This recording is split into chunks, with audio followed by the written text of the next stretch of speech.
안녕하세요. 기업 탐방 중심의 독립리서치 아리스입니다. 자, 이번 영상에서는 방송에서 못다한 이야기라는 주제로 말씀을 드리도록 하겠습니다. 네, 첫 번째 체크 포인트는 삼성중공업과 대우조선해양 등 국내 조선 업체들이 그 에퀴노르 해양 플랜트 사업에 입찰을 지금 참여했다, 이런 소식들이 전해지고 있습니다. 그래서 요 에퀴노르는 회사 이름이라고 보시면 될 것 같습니다. 노르웨이 국영 기업인데요. 캐나다에서 이제 해상 유전을 개발하는 사업을 추진을 좀 한다라고 합니다. 이게 약간 드랍 좀 시켰다가 다시 개발하는 쪽으로 가닥이 잡히면서 추진되는 것으로 보이고요. 이에 따라서 이제 해양 플랜트가 필요할 텐데, 국내 삼성중공업, 대우조선해양이 그 입찰에 참여한 것으로 알려져 있고요.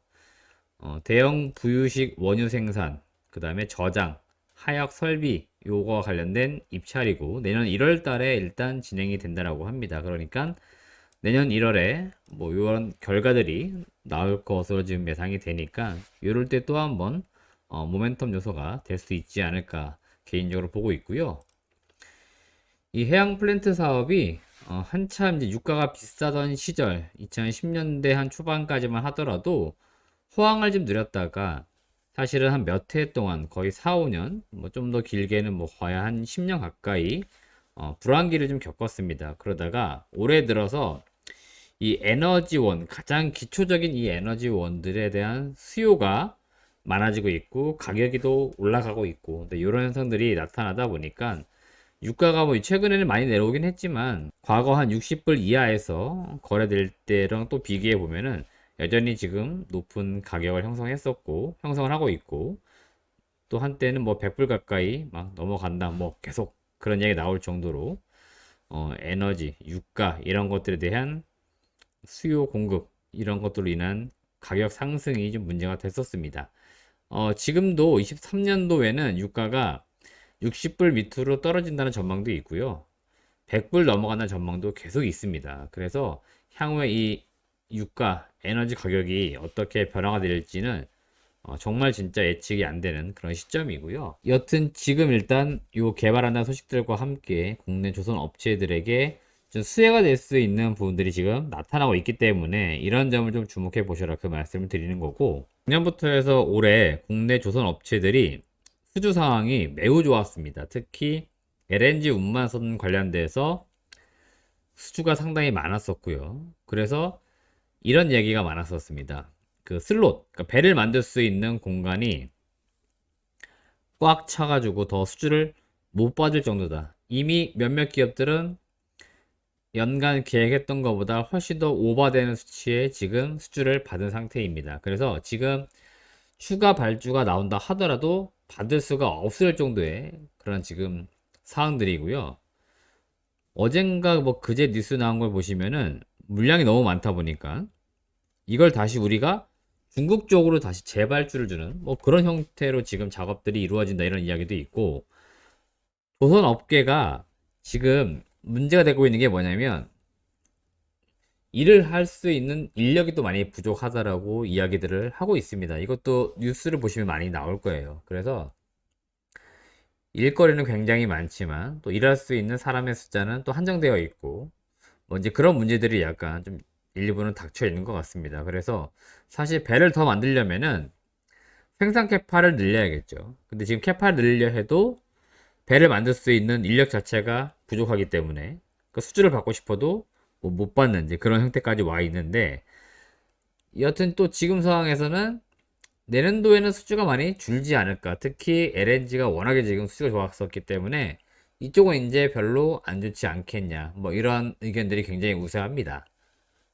그럼에도 불구하고 조선 업계는 내년도에 지금처럼 이런 해양 플랜트 아니면 다른 이제 뭐 탱커선 뭐 이런 쪽에서 수주가 나올 것으로 예상도 하고 있고, 내년도에도 사실 예상되고 있는 부분들 중에서 LNG선 좀 수주가 나올 게 꽤 몇 건이 있기는 합니다. 큰 건들이 있기는 한 것 같아요. 특히 뭐 카타르 LNG선 이런 쪽에서 기대가 되는 부분들이 있기 때문에 요건 내년도는 여튼 또 수주 상황이 어떻게 전개가 될지 또 어느 분야에서 나올지 이런 것들 한 번씩 잘 보시길 바라겠고요.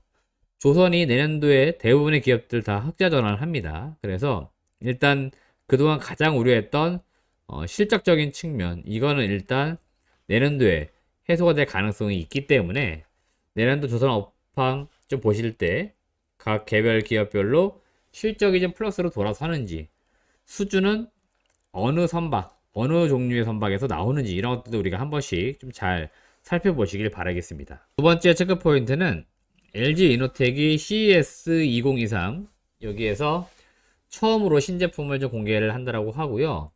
일반인을 대상으로 부스 전시회도 진행을 한다라고 합니다. 그래서 좀 관심을 많이 받을 것으로 보이고 전시되는 제품들이 이제 전장 부품이 좀 많습니다. 그래서 이 모빌리티와 관련된 산업이 최근 이 CES에서 메인 테마가 지금 되고 있고 연초 연말만 되면은 자율주행 관련된 쪽 상당히 이제 관심도가 높아지는 그 시기이기도 합니다. 이러한 행사가 좀 있기 때문에 그런 차원도 있고요.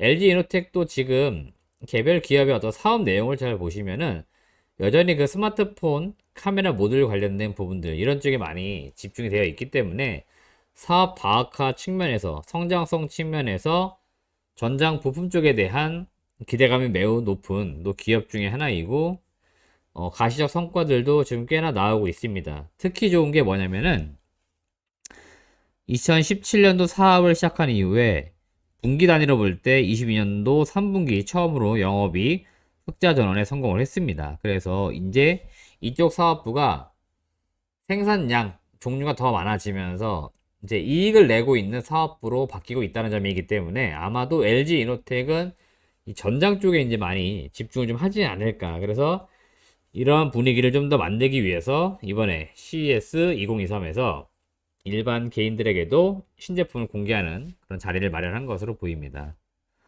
전시 제품 지금 언론 보도상 나온 내용을 보시면은 뭐 기존에 우리가 알고 있던 에이다스용 카메라 모듈이나 뭐 차량 안쪽에 들어가는 실내용 카메라, 그 다음에 레이더 모듈, 그 다음에 센서와 관련된 솔루션이나 라이다 솔루션 이런 것들 역시나 공개가 되고 독자 개발한 무선 배터리 관리 시스템 이런 것들도 CES에서 처음으로 또 공개가 된다고 합니다. 그러면 이런 것들이 또 뉴스화 되거나 이슈화 될 수 있기 때문에 이런 제품들이 어떤 건지 한 번씩 우리가 관심을 가져보시면 좋을 것 같습니다. 세 번째 체크 포인트는 시간의 특징주인데요. 최근에 시간의 특징주 종목들은 거의가 진짜 테마가 좀 더 강하게 작용을 많이 하고 있습니다. 시장 자체가 워낙에 박스권을 좀 밀고 있다 보니까 그리고 경기 침체 우려가 계속 있다 보니까 모멘텀이 있는 쪽에 수급이 굉장히 강하게 붙고 주가 상승 탄력이 높은 현상이 끊임없이 반복이 되고 있습니다. 자, 첫 번째 경남제약 정규 시장에서는 마이너스 3.5% 정도 하락을 했는데 다시 시간 외에서는 상한가 10%를 찍었습니다.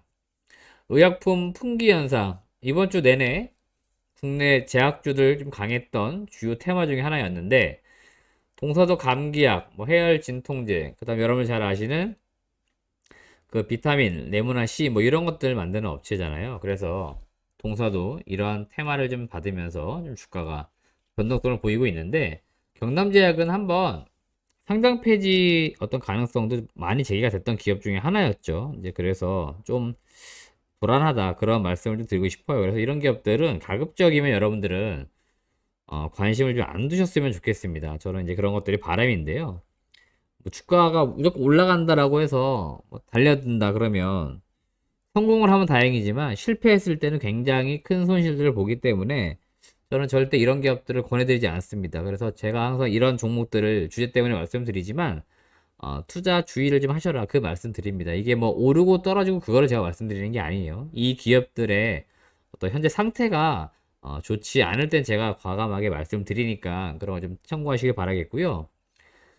두 번째 제주은행인데요. 제주은행도 시간의 상한가를 기록을 했는데 지금 최대 주주가 그 신한금융지주입니다. 신한은행이 최대 주주 측인데 제주은행 그래서 그 간판 보시면은 신한은행 마크가 붙어 있어요. 한 번씩 혹시 제주은행을 좀 보실 기회가 있다라고 하면은 간판 마크를 한번 잘 보십시오. 신한은행이랑 똑같습니다. 신한은행이 최대 주주인데 최대 주주는 전혀 매각할 생각이 없다라고 해요. 근데 시장에서는 계속해서 매각설 이야기가 나옵니다. 되게 웃긴 거죠. 예, 그래서 이런 어떤 뜬 소문들을 내는 세력들도 있어요. 뭐 전혀 근거도 없이 그냥 떠드는 겁니다. 그래서 이 낭설이기 때문에 역시나 이런 것들 여러분들 또 혹해가지고 뭐 주가가 더 변동이 있으니까 쫓아서 매매하거나 그러진 않으셨으면 좋겠고, 인터넷 은행 전환 추진설도 있습니다. 지금 국내 대표적인 뭐 카카오뱅크나 K뱅크, 그다음 토스뱅크 이런 기업들 인터넷 전문 은행이 등장한 이후에 사업적으로 지금 돈을 많이 벌고 있죠. 제주은행도 인터넷 은행 전환 가능성은 충분히 있긴 합니다. 근데 이런 것들은 다 허가 사업이잖아요. 예, 정부의 어떤 규제 사업이기 때문에 이 추진설들이 만약에 나왔다 그러면 이거는 어디 정부 측이나 뭐 협의하는 과정에서 나왔겠죠. 하지만 이게 아직 확정적으로 나온 것들은 아니기 때문에 주가 변동성을 준 요인이지만, 또 만약에 이게 아니다 그럴 경우 또 주가는 빠질 수 있는 요인들이니까 좀 주의하시라 이렇게 말씀드립니다. 제주은행만 놓고 보면요, 지금 뭐 금리가 계속 고금리이기 때문에 수익성은 상당히 좋습니다. 그래서 금리 최근에 그 미국 쪽에서 FOMC 이제 회의 결과 발표 이후에 내년도에 좀 고강도 긴축을 유지한다 이런 소식들, 그런 것도 제가 볼 때 충분히 주가에 영향을 줬다라고 봅니다. 그래서 제주은행도 그 푸른 저축은행과 함께 금리 이슈가 있을 때마다 역시나 주가가 변동성을 좀 보이니까 그런 것도 좀 투자하실 때는 참고하시면서 시장을 보시길 바라겠습니다. 세 번째는 K카인데요. K카가 시간에서 5.45 정도 상승을 했고요. 최대 주주가 지금 한행코 오토 서비스 홀딩스라고 하는 기업인데 보유 지분이 72%입니다. 그래서 이 보유 지분 좀 매각을 해가지고 유통 물량을 늘리려고 하는 것 같습니다. 그리고 여튼 이쪽은 일정 정도 투자를 한 개념이죠. 투자한 개념이기 때문에 수익을 이제 회수를 좀 해야 됩니다. 통상 우리가 엑시트라고 많이 표현하는데, 엑시트를 하기 위해서 지분을 매각을 해야 되기 때문에 이 보도기사 내용을 보면은 혹시 골드만삭스 쪽 이거를 매각 주관사로 선정을 하고 매각 절차에 들어갔다 이렇게 보도기사가 되고 있습니다. 이거는 아마 재공시가 나온 것 같은데 제가 지금 보여드릴게요. 떴나 안 떴나 말씀드려 보겠습니다. 이게 지금 조회 공시가 들어갔기 때문에 오늘 12월 16일입니다. 지금 12시까지 이거에 대한 답변 공시를 해야 되는데, 그 내용을 좀 보면은 최대 주주의 지분 매각 추진설과 관련해서 당사가 최대 주주인 한행코 오토서비스 홀딩스 유한회사에게 확인한 결과 최대 주주는 골드만삭스를 자문사로 선정하여 지분 매각을 포함한 다양한 전략적 방안을 검토 중에 있으나 현재까지 이와 관련하여 구체적으로 결정되거나 확정된 사실은 없다라고 답변을 받았다라고 해서 공시를 했습니다. 여기 보시면 미확정이에요. 그래서 아마 이게 나중에 확정되면은 그 구체적인 내용이 결정된 시점이니까 당장 뭐 오늘도 결정되면 나올 수 있는 거고요. 장중에도 장 끝나고 나올 수도 있고요.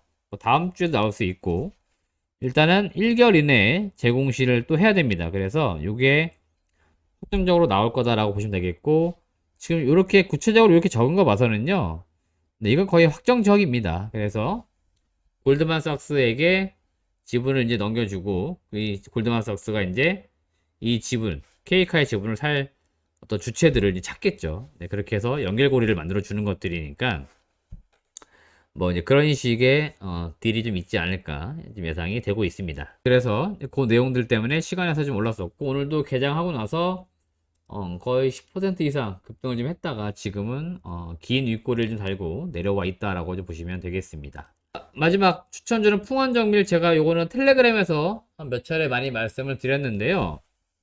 요 단어만 주목을 좀 하십시오. FMM, 파이메탈 마스크 양산이 가능한 기업이고요. 12월 14일 공시한 내용이 있는데 신규 시설 투자 142억을 투자한다고 했고, 투자 기간이 2년이에요. 그래서 요건 제가 볼 때 요 FMM 마스크를 이제 만들기 위해서 시설 투자를 진행하는 것으로 보입니다. 이게 어떤 거냐면 일본의 DMP라고 하는 기업이 있습니다. 요 기업이 독점 공급을 하고 있습니다. 국내 삼성, 뭐 LG, 디스플레이 이런 쪽으로 독점 공급을 하고 있는데, 요게 지금 국책과제를 수행할 기업을 2019년도에 일본의 수출 규제 이슈 요것 때문에 찾았던 거고요. 이거를 동사가 수행을 한 겁니다.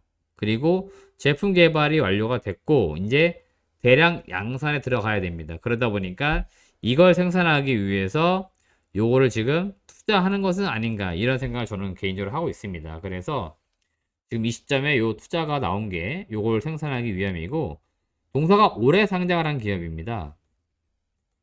통상 신규 상장한 기업들은 회사의 사업 내용을 열심히 막 알려야 돼요. 우리가 이런 회사이고 이런 사업을 하고 있고 이런 비전을 가지고 있습니다라고 꾸준히 IR이나 탐방을 해야 되는데, 제가 이 회사 탐방을 가려고 전화를 한 적이 있는데 탐방을 안 받는다고 합니다. 왜 안 받는다 그러니까 고객사 측에서 탐방하지 받지 말아달라 이렇게 부탁을 했다라고 합니다. 고객사가 어딘가 봤더니 바로 삼성 디스플레이이고, 결국 풍원정밀은 지금 이게 굉장히 중요한 사업이기 때문에 IR이나 탐방을 하게 되면 이게 지금 어떻게 되고 있다라고 끊임없이 얘기해 줬어야 돼요. 근데 이게 노출되는 게 좀 싫었던 겁니다. 그래서 얘기가 없었던 거고 지금도 없습니다, 얘기가. 그래서 제가 추론한 결과는 이거를 FMM, 파인 메탈 마스크를 삼성 디스플레이 쪽에 납품을 이제 해야 되는데, 그걸 위해서 요 신규 시설 투자에 들어간다라고 좀 보는 겁니다. 후원정밀이 뭐 중소기업인데 혼자 이거 제품 만들어 놨다고 해서 누구 보고 사가십시오라고 하지는 않겠죠. 고객사 측에서 이제 어느 정도 생산을 하기 위한 로드맵이 나왔으니까 지금부터 시설 투자에 들어가야 될 겁니다라고 아마 구두로라도 이야기 해줬을 거예요. 이미 미팅이 몇 차례 있었을 겁니다.